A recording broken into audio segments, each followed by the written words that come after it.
Welcome back to the midweek recap of English news from Italy and Friuli Venezia Giulia. As prices rise, families tighten their belts across Friuli Venezia Giulia. Over the past year, inflation interest has grown to 1.2%, a small but notable rise from 1.1% on the previous month. This modest increase reflects the city's steady economic pulse, even with broader trends across Europe remaining unpredictable. I'd like to know if you are noticing or seeing the inflation interest. Sure. Fish is not the same as other products because it depends a lot of how much they fish.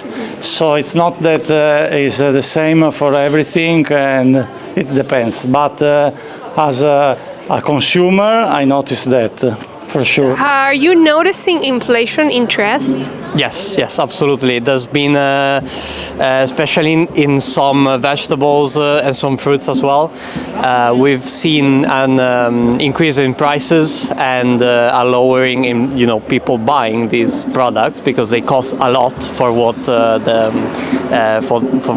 product is. Is with vegetables especially now in winter with the zucchini especially. Yes, not less than 30% of increase. Yes, people. When people see the prices, they tend to look the other way to look for something cheaper, which is, it's not a good thing to see because we sell this stuff and we know people need this and we have to sell at this price. It's not a good thing. An Italian aid worker freed in Venezuela as Italy hopes for political change. Un successo del governo.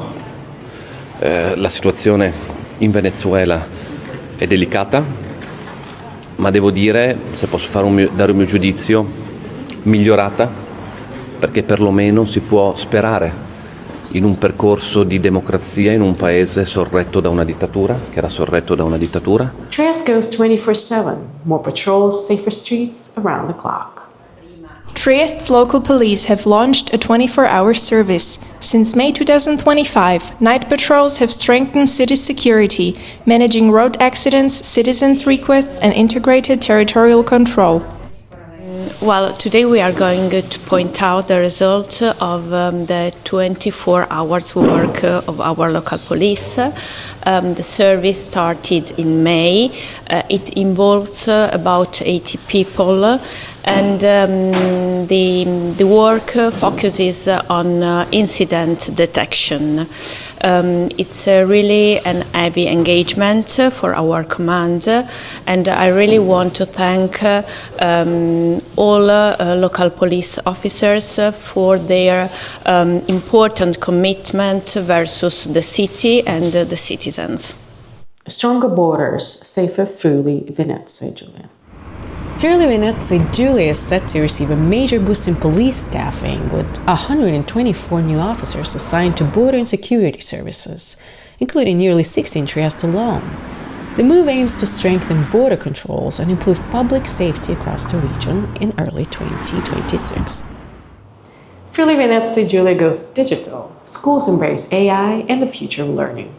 Friuli Venezia Giulia launches its Digital School Plan 25-27, investing 1.8 million euros to bring advanced digital training into 143 schools. Costruite le infrastrutture, connesso tutto il sistema scolastico regionale, formati i docenti, costruito un archivio digitale assieme all'Università di Udine per tutte le app necessarie alla formazione degli studenti. Proseguiamo col progetto Scuola Digitale con un'adesione importantissima di scuole nel nostro territorio, statali e paritari. Trieste Airport soars, record passengers and a new CEO take off. Trieste Airports had a record in 2025 with 1.6 million passengers. New routes boost growth, and Fabio Gallo has been named the airport's new CEO. Gorizia, where art, data, and Europe meet. Gorizia's new digital art gallery has already welcomed 100,000 visitors in less than a month, with 64,000 more bookings on the way, turning this border city into one of Europe's most surprising new cultural hotspots. Treviso's ready. The world's fastest skiers arrive. Everything's ready in Treviso for the Women's World Cup this weekend. After hosting the 2025 Junior Championships, the Alpine town welcomes the world's fastest skiers back to the legendary Giampaolo for the first time in 15 years. Snow, teams and race infrastructure are in place, and this weekend Treviso returns to the global stage. Dopo 15 anni torna alla Coppa del Mondo femminile in Friuli Venezia Giulia. È stato un percorso faticoso perché abbiamo organizzato anche tante altre iniziative importanti, ma ovviamente non di questo livello internazionale negli anni precedenti, proprio per garantire e far vedere la capacità organizzativa che ha la nostra regione. Questo ha portato al successo dell'assegnazione di questa tappa della Coppa del Mondo. Una località scelta non a caso, non solo per la bellezza ma soprattutto per la qualità della di Prampero. È un'occasione per far vedere e conoscere ulteriormente la nostra regione. Thank you for watching in Trieste Web TV. We speak your language.